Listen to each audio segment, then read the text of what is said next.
श्रीमन नारायण। आप सभी को कार्तिक मास 2025 की ढेरों शुभकामनाएं। प्रिय दर्शकों, आज अश्विन पूर्णिमा है और इसी के साथ कार्तिक स्नान का शुभारंभ हो रहा है। आपको हम प्रतिदिन अपने इस चैनल पर कार्तिक मास महात्म्य का श्रवण कराएंगे।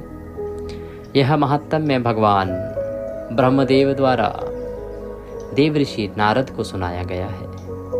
यही एकमात्र लिखित वर्णन है इस महात्म्य का, जो कि पुराणों में वर्णित है। वहीं से यह हमारे पास आया है और इसका श्रवण आप पूरे कार्तिक मास करेंगे। इसमें 34 अध्याय हैं। इन अध्यायों को हम आने वाले कुछ 31 दिनों में पूरा करेंगे, क्योंकि इस वर्ष पूर्णिमा 2 दिन है। 6 तारीख को पूर्णिमा है, क्योंकि रात्रि का जो पर्व है ये विशेष महत्व रखता है शरद पूर्णिमा पर, इसीलिए 6 तारीख को भी पूर्णिमा है। और क्योंकि पूर्णिमा उदया तिथि मान के अनुसार भी बहुत महत्वपूर्ण होती है और उदया तिथि मान के अनुसार पूर्णिमा 7 को है, तो 7 को भी पूर्णिमा तिथि ही रहेगी। और एकम जिसे हम कहते हैं प्रतिपदा, वह 8 तारीख को रहेगी सूर्य के मुख से। तो आज हम भगवान श्री हरि विष्णु का ध्यान करते हुए प्रथम अध्याय से आरंभ करेंगे। कार्तिक मास के इस महात्म्य में बहुत सारे वर्णन हैं जो आपके ज्ञान का वर्धन करेंगे। आपको बहुत सी ऐसी बातें जानने को मिलेंगी जो इससे पहले आपने नहीं सुनी होंगी। यहाँ हमारे सामने यह संस्कृत में वर्णित है। हम इसको आपको हिंदी में सरल अनुवाद करके और सुनाएंगे। मैंने पहले भी कहा है कि हमारे चैनल पर ही सही महात्म्य सुनाया जाता है। कारण ये है कि हमारे पास पिछली कई पीढ़ियों का आशीर्वाद है। ये जो पुराण मेरे सामने है कार्तिक मास महात्म्य के रूप में, ये अभी का नहीं है। इसको लगभग 65 वर्ष पुराना ये प्रिंट हुआ है, जिसका एक एक पन्ना अलग अलग है। और ये मेरी पिछली जो पीढ़ियाँ बीती हैं, मेरे पिताजी से पहले की जो सभी पांडित्य कर्म में थे, उन्होंने अपने उत्तम मुकाम लिए और आज उन्हीं की देन है कि ये बहुत ही महत्वपूर्ण ग्रंथ मेरे सामने है। और अब आप इसका लाभ लेंगे। जब महात्म्य सुनेंगे तो आपको स्वयं ज्ञात होगा कि कितना महत्वपूर्ण है। इसमें एक एक करके न केवल कार्तिक के महत्व के विषय में जानकारी होगी, इसमें कार्तिक मास में आने वाले त्योहारों के बारे में भी जानकारी होगी। बहुत सी वृतांत भी इसमें जानने को मिलेंगे। तो आइए अधिक बात ना करते हुए आज का प्रथम अध्याय आरंभ करेंगे। आज से आरंभ करेंगे। सबसे पहले भगवान श्री हरि का ध्यान करें, भगवान नारायण का ध्यान करें। कार्तिक मास में कुछ चीज़ें बड़ी महत्वपूर्ण हैं। मैं पहले बता दूं, कार्तिक मास में भगवान शालिग्राम का पूजन, माता तुलसी का पूजन और आंवले का सेवन तथा पूजन, इनका फल अनंत गुना कहा गया है। और एक महत्वपूर्ण बात जो अधिकतर लोगों को ज्ञात नहीं होगी कि कार्तिक मास में पितृ तर्पण की महिमा भी बहुत अधिक है।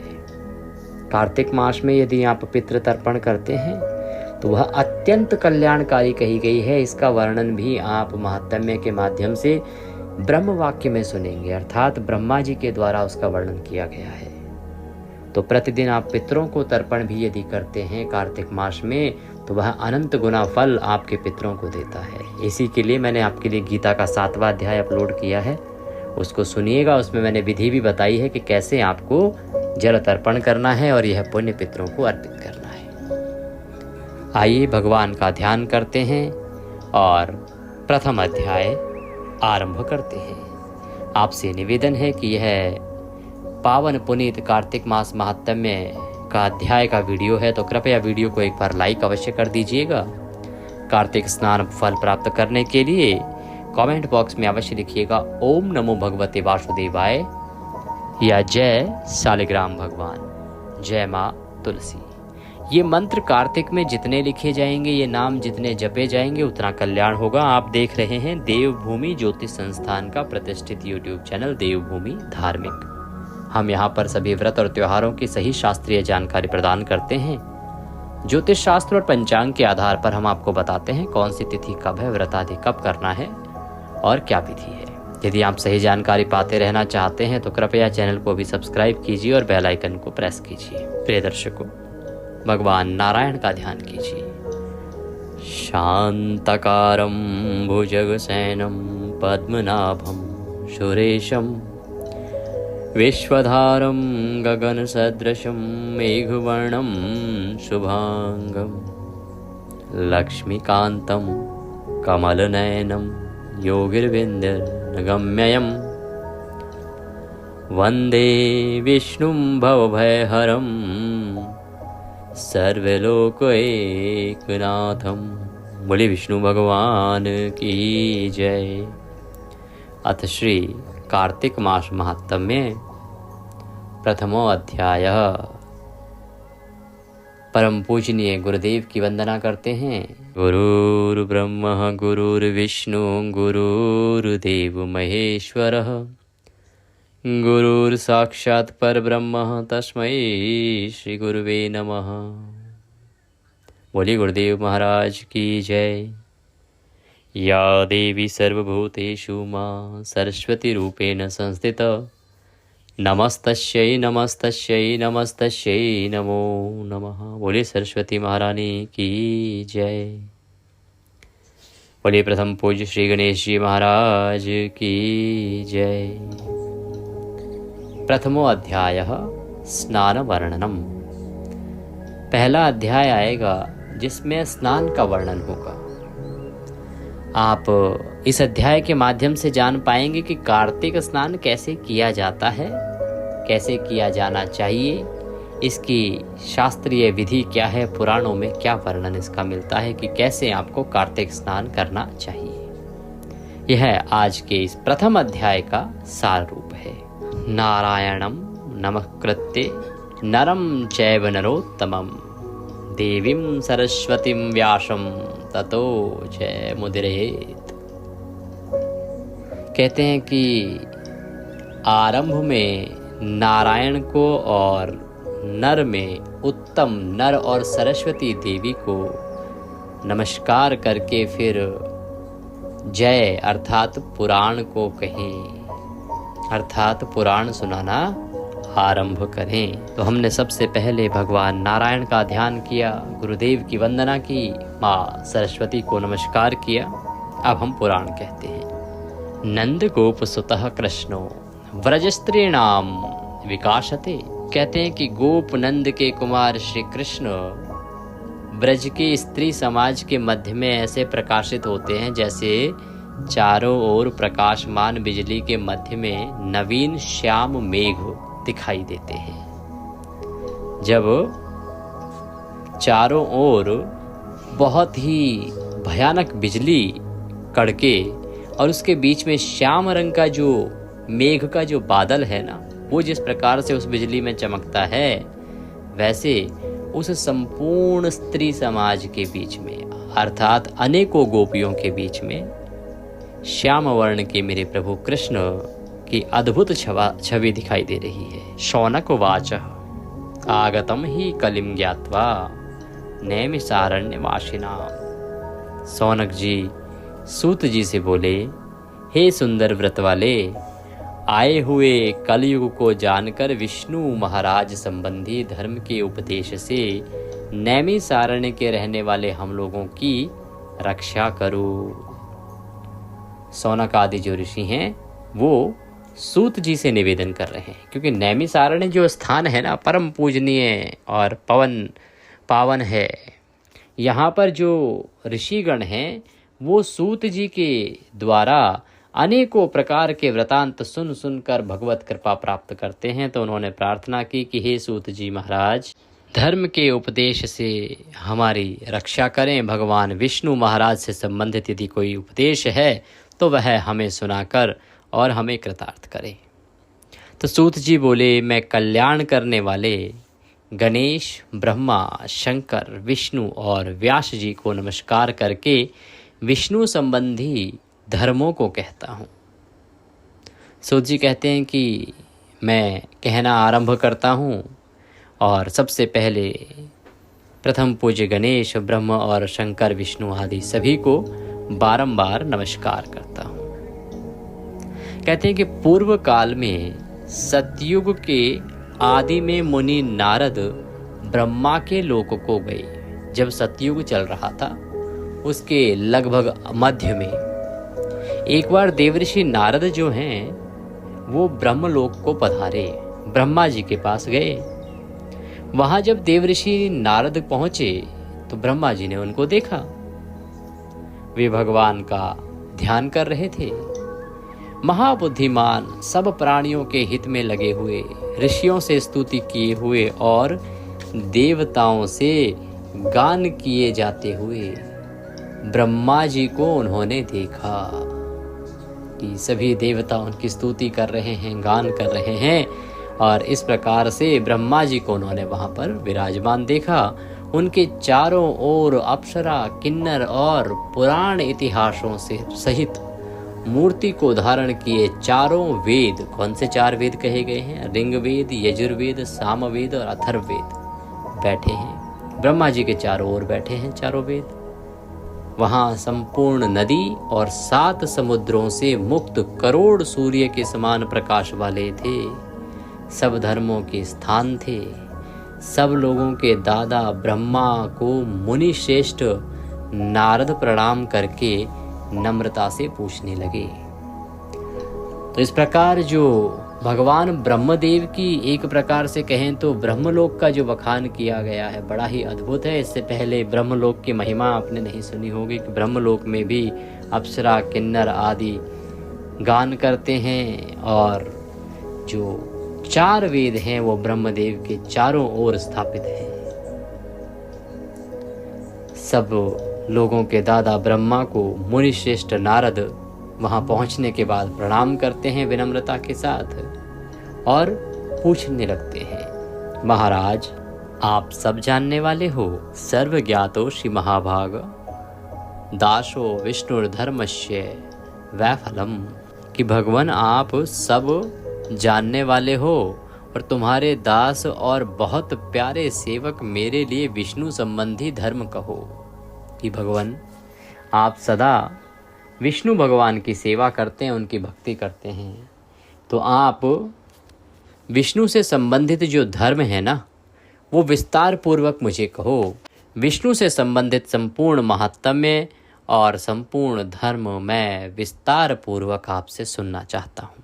इस प्रकार से जब देवऋषि नारद ब्रह्मलोक पहुँचते हैं तो ब्रह्मदेव से वो निवेदन करते हैं कि वो भगवान विष्णु का जो धर्म है, भगवान विष्णु के जो पूजा पाठ हैं, भगवान विष्णु के जो महात्म्य हैं उनको सुनाकर कृतार्थ करें। और कहते हैं कि वैष्णव धर्म का क्या फल है वो भी आप कृपा करके बताएं, जिससे कि आपकी कृपा से भगवान का श्रेष्ठ पद प्राप्त हो। और कार्तिक महीने का महात्म्य भी विधि पूर्वक कहो, क्योंकि सब महीनों में कार्तिक का महीना श्रेष्ठ है। कार्तिक महीने में स्नान का, व्रत का, नियम का, भजन का महात्म्य विधि पूर्वक मुझसे कहिए। इस प्रकार से नारद जी निवेदन कर रहे हैं।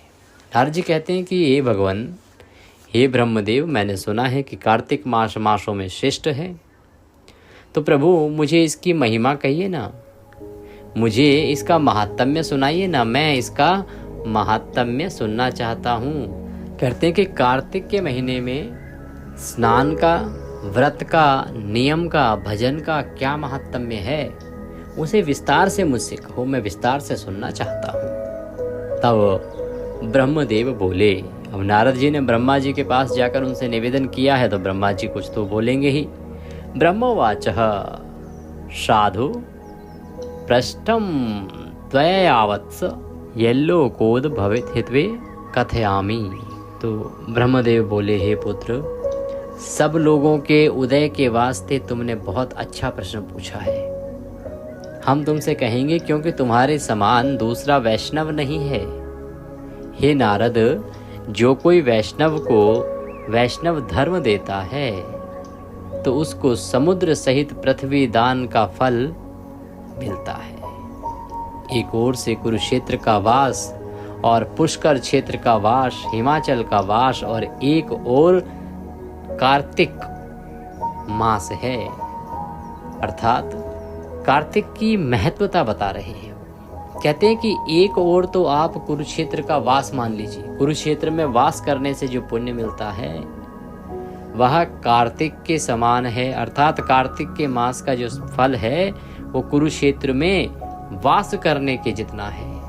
पुष्कर क्षेत्र का वास, या आप पुष्कर जे जाएं, वहाँ समय बिताएं, वहाँ वास करें, उससे जो फल मिलेगा वह एकमात्र इस कार्तिक मास स्नान से प्राप्त हो सकता है, इस कार्तिक मास के द्वारा प्राप्त किया जा सकता है।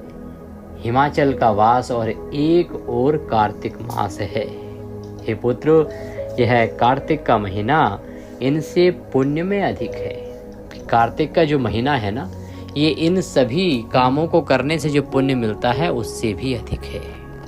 हे निष्पाप नारद, कार्तिक महीने में विष्णु का नाम लेके जो कुछ मनुष्य पुण्य करता है तो अक्षय पुण्य होता है।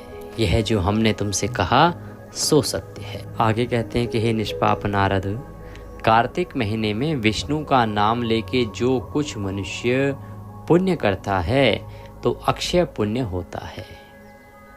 कि हे नारद, कार्तिक का जो महीना है ना, उसमें यदि व्यक्ति कोई भी दान पुण्य करे, देखिए प्रिय दर्शकों, आप कार्तिक में छोटी से छोटी वस्तु भी यदि आप दान करते हैं तो उसका भी जो फल है ना वो अनंत गुना आपको प्राप्त होके मिलता है। आगे कहते हैं कि नारद, यह जो हमने तुमसे कहा है ना सो सत्य है। आश्विन शुक्ल पक्ष में एकादशी के दिन अथवा पूर्णिमा अथवा तुला की संक्रांति के दिन, आश्विन शुक्ल पक्षस्य प्रारंभो हरिवासरे अथवा पौर्णिमायां च संक्रांतो वा तुलागमे मयानघ। अर्थात हे नारद, अश्विन शुक्ल पक्ष में एकादशी के दिन अथवा पूर्णिमा अथवा तुला की संक्रांति के दिन कार्तिक मास के व्रत को आरंभ करना चाहिए। अथ विधि ही, अब हम विधि के विषय में जानकारी प्राप्त करेंगे, वर्णन आएगा। जैसा स्मृतियों में कहा गया है वैसे प्रातः काल उठकर शौच कर्म करके दातुन आदि करना चाहिए। दातुन को तोड़ने के लिए जो मंत्र है वो ये है कि हे वृक्ष, तू मुझे आयु, बल, यश, तेज, संतान और पशु और धन और ब्रह्म जानने वाली बुद्धि दे। ऐसा मंत्र पढ़ के दूधिया वृक्ष का 12 अंगुल का बिना गांठ का दातुन श्राद्ध तथा व्रत का दिन छोड़कर करना चाहिए। श्राद्ध वाले दिन और जिस दिन आप व्रत कर रहे हैं उस दिन ये नहीं करना चाहिए दातुन आदि। दातुन से मुख को शुद्ध करें। प्रतिपदा, अमावस, नवमी, षष्ठी, एकादशी और रविवार में तथा चंद्र ग्रहण, सूर्य ग्रहण में दातुन नहीं करना चाहिए। कांटे वाले वृक्ष, करपास, निर्गुड़ी, पलाश वृक्षों की और बड़ी हरनौली और दुर्गंधित वृक्षों का दातुन भी नहीं करना चाहिए। वनस्पति में चंद्र प्राप्त होने पर जो वनस्पति को तोड़ता है वह गर्भ गिरवा देने के पाप को प्राप्त करता है। जिस दिन दातुन ना मिले वह वर्जित तिथि हो, अर्थात जिस दिन दातुन किया जाना मना हो, उस दिन 12 बार पानी से कुल्ला कर मुख शुद्धि करनी चाहिए। कि अब दातुन तो कर नहीं पा रहे तो क्या करेंगे, 12 बार पानी से कुल्ला करेंगे। 2 घड़ी रात्रि रहे, सवेरे उठ के जलाशय, नदी, तालाब के तट पर जाना चाहिए। क्या करना है, लेके क्या जाना है साथ में, काले तिल, चंदन, चावल, फूल ये सब लेकर तालाब, पुराना देवकुंड, नदी अथवा नदियों के संगम में जाना चाहिए। क्रम से अगर हम देखें तो क्रम से तालाब से लेकर नदी संगम पर्यंत 1 से 1 में 10 गुण पुण्य होता है। अर्थात कहते हैं कि ये सारी सामग्री लेकर आपको कहाँ जाना चाहिए स्नान के लिए, या तो तालाब पे जाएं, या पुराना कोई देव कुंड है, नदी है तो उसमें जाएं, अथवा संगम में जाएं, या जो भी कोई देव स्थान है वहाँ पर जाएं। तो इसमें स्नान करने का जो पुण्य फल है वो शास्त्र क्या कहते हैं कि क्रम से अगर देखें तो सबसे पहले तालाब आया। तालाब में स्नान करने से जो पुण्य फल प्राप्त होगा उससे अधिक किसी पुराने देवकुंड में स्नान करने से प्राप्त हो जाएगा। उससे जो पुण्य प्राप्त होगा उसका 10 गुना अधिक आपको नदी में स्नान करने से, और साधारण नदी में स्नान करने से जो पुण्य है उसका 10 गुना अधिक पवित्र नदी में, और उसका 10 गुना अधिक संगम में, और उससे भी 10 गुना अधिक देव स्थान पर या किसी तीर्थ स्नान पर स्नान करने से प्राप्त होता है। ये है स्नान का महत्व। कार्तिक स्नान जब आप करें तो किस किस स्थान पर स्नान करने से क्या पुण्य मिलता है, तो यहाँ पे एक मैं आपको विधि बताता हूँ। देखिए, हमारी बहुत सारी माताएं बहनें हैं जो कार्तिक स्नान कर रही हैं। अब सबके लिए संभव तो नहीं है कि प्रतिदिन गंगा जी के किनारे जाएं, सब गंगा के वास तो करते नहीं है, गंगा के आसपास तो रहती नहीं है। तो क्या करें, आप क्या करें कि प्रतिदिन जो स्नान करेंगे ना, वो जो नहाने का पात्र है उसमें प्रतिदिन उसको अच्छे से धो लीजिए और थोड़ा सा गंगा जल उसमें डालिए, फिर शुद्ध जल भरिए और उससे आप स्नान कीजिए। ये फल जो है आपको गंगा स्नान का फल देगा, वो भी कार्तिक मास में। तो आप काफ़ी आगे निकल जाएंगे पुण्य के मामले में, क्योंकि तालाब से 10 गुना देवकुंड का, देवकुंड से 10 गुना साधारण नदी का, और साधारण नदी से 10 गुना गंगा आदि नदियों का पुण्य फल है। तो इसीलिए अनंत फल आपको प्राप्त होगा।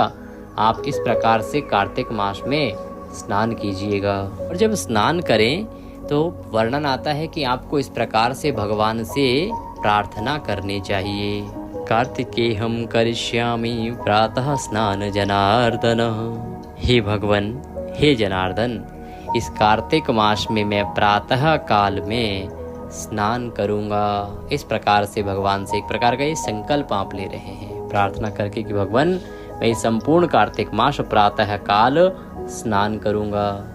हे देवताओं के स्वामी, हे दामोदर, मुझे लक्ष्मी सहित ध्यान करके और आपकी प्रसन्नता के वास्ते में जल में स्नान करने को मैं उद्यत हूँ। अर्थात मैं अब आपकी प्रसन्नता के लिए, लक्ष्मी की प्राप्ति के लिए, आपका आशीर्वाद प्राप्त करने के लिए जल में स्नान करने जा रहा हूँ। हे दामोदर, आपके प्रसाद से मेरा पाप नाश हो जाए, ऐसा बोलना चाहिए। और ऐसा बोलकर गंगा, शंकर, सूर्य तथा विष्णु का स्मरण करना चाहिए। गंगा माँ को स्मरण कीजिए, भगवान शंकर को स्मरण कीजिए, सूर्य देव को स्मरण कीजिए और भगवान विष्णु नारायण को स्मरण कीजिए। और इस प्रकार स्मरण करने के बाद फिर आपको जल में प्रवेश करना चाहिए, चाहे तालाब में स्नान कर रहे हैं, चाहे नदी में स्नान कर रहे हैं, और चाहे आप घर पर। तो पहले इन देवताओं का स्मरण कीजिए, ध्यान कीजिए और उसके बाद अपने सर पर पानी डालना आरंभ कीजिए, क्योंकि घर पे जो नहा रहे हैं वो पानी के अंदर तो जाएंगे नहीं, वो तो ऊपर ही पानी डालेंगे। तो उसके बाद आप नहाना आरंभ करें। ब्रह्मदेव कहते हैं कि हे नारद, व्रत करने वाला पुरुष नाभि पर्यंत जल में खड़े होके विधि पूर्वक स्नान करे। कि जो मनुष्य कार्तिक मास में व्रत रख रहा है, कार्तिक स्नान के साथ व्रत कर रहा है, उसे नाभि मात्रे जले तिष्ठेत व्रती स्नायाद्य ताविधि। कि व्रत करने वाला पुरुष नाभि के यहाँ तक जल में खड़ा होके विधि पूर्वक स्नान करे, फिर जल से बाहर निकल के पवित्र कपड़े पहने, अर्थात जो धुले हुए साफ सुथरे कपड़े होने चाहिए, शुद्ध वस्त्र होने चाहिए, उनको पहनना चाहिए। नारद आदि देवऋषि और मनुष्य और पितरों का तर्पण करना चाहिए। और स्नान करने के बाद जो बड़े ऋषिगण हैं उनका तथा मनुष्यों का और जो पितर हैं उन सब का हमें तर्पण करना चाहिए। यावन्तः कार्तिके मासे वर्तते पितृ तर्पणे। कहते हैं कि कार्तिक मास में तर्पण के जल में जितने काले तिल होंगे उतने ही वर्ष तक पितरों का स्वर्गवास होता है। तो आपको जब आप जल तर्पण करेंगे तो उसमें काले तिल अवश्य डालने हैं, उससे तर्पण करना है। इसका उत्तम विधान मैंने आपको बताया कि गीता का 7वां अध्याय मैंने अपलोड किया है और मैं प्रतिदिन आपको गीता का 7वां अध्याय सुनाऊंगा, उसको सुनो।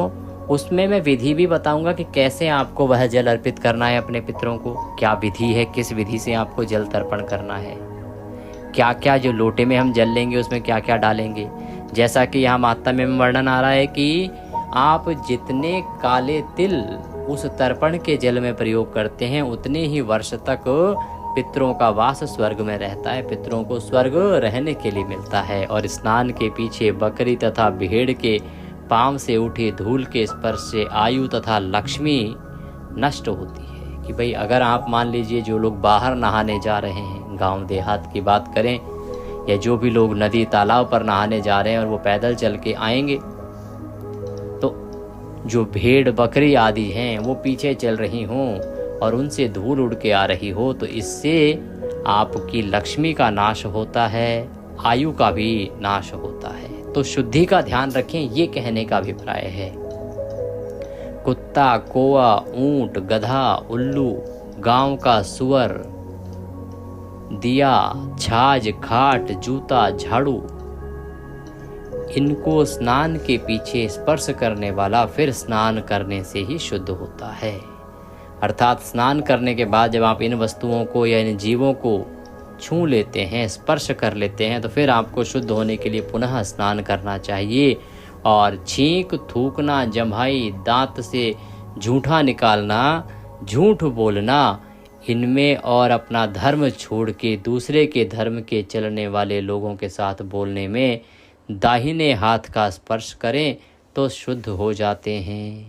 हे नारद, दाहिने कान में अग्नि, जल, ब्रह्मा, विष्णु, महेश, सूर्य, पवन देवता रहते हैं। प्रातः काल में कहे इन कर्मों को समाप्त करके अर्घ देना चाहिए और चंदन, पुष्प, फलों सहित प्रीति से प्रसन्न मन होके अर्घ देवें और फिर मंत्र पढ़ें। हे हरे, व्रत करने वाले तथा कार्तिक में विधि पूर्वक स्नान किए हुए मुझसे दिया अर्घ्य राधा सहित आप ग्रहण करें। बोले विष्णु भगवान की जय। श्रीमन नारायण नारायण नारायण लक्ष्मी नारायण नारायण नारायण भजमन नारायण नारायण नारायण श्रीमन नारायण नारायण नारायण। तो आपने जाना कि कैसे आपको स्नान करना चाहिए। प्रातःकाल उठें, उठने के बाद आप पवित्र नदी में स्नान करें या विधि मैंने घर पे आपको स्नान की बताई है उससे स्नान करें। स्नान से पहले संकल्प अवश्य ले लीजिए, भगवान से प्रार्थना कीजिए और स्नान आदि करने के बाद पितरों का तर्पण करना चाहिए। पितरों का तर्पण करें, भगवान विष्णु का विधि विधान से पंचोपचार से पूजन करें। अब पूजन कैसे करना है भगवान का, ये बड़ा विषय है कि कार्तिक मास में भगवान विष्णु का पूजन कैसे होगा। तो विष्णु पूजा विधि तथा भक्ष्य लक्ष्य निरूपण दोनों ही वर्णन आपको दूसरे अध्याय में सुनने को मिलेंगे। तो अवश्य जुड़िएगा कल और जानिएगा कि कैसे विष्णु पूजा होनी चाहिए इस कार्तिक मास में, क्या विधि है, शास्त्र क्या कहते हैं और ब्रह्मदेव ने क्या विधि बताई है। कुछ कहना चाहते हैं, पूछना चाहते हैं तो कमेंट बॉक्स में लिख के पूछ सकते हैं, कह सकते हैं। दक्षिणा स्वरूप यदि कुछ भी हमें भेजना चाहते हैं तो आपके स्क्रीन पर नंबर आ रहा होगा 900 से, उस पर भेज सकते हैं। और QR कोड भी हमने लगाया है, उस QR कोड को स्कैन करके भी भेज सकते हैं, क्योंकि कई बार नंबर से पेमेंट होने में परेशानी होती है, तो आप QR कोड से सीधे हमारे बैंक खाते में भेज सकते हैं। कल पुनः आपके साथ जुड़ेंगे दूसरे अध्याय के साथ। बहुत ही उत्तम वृतांत उसमें आएगा और जैसे जैसे यह महात्म्य में आगे बढ़ेगा वैसे वैसे इसका प्रभाव दिखाई देगा। और इसका क्योंकि आरंभ के जो अध्याय होते हैं ना, वो तो केवल समझने में ही निकल जाते हैं कि किस प्रकार की घटनाएं हो रही हैं, क्या इसकी महिमा है। फिर जैसे जैसे ये आगे बढ़ता है महात्म्य, वैसे वैसे इसमें स्थिरता आती है और फिर आप इसको अच्छे से समझने लगते हैं। भगवान सब पर कृपा करें। हरे कृष्ण।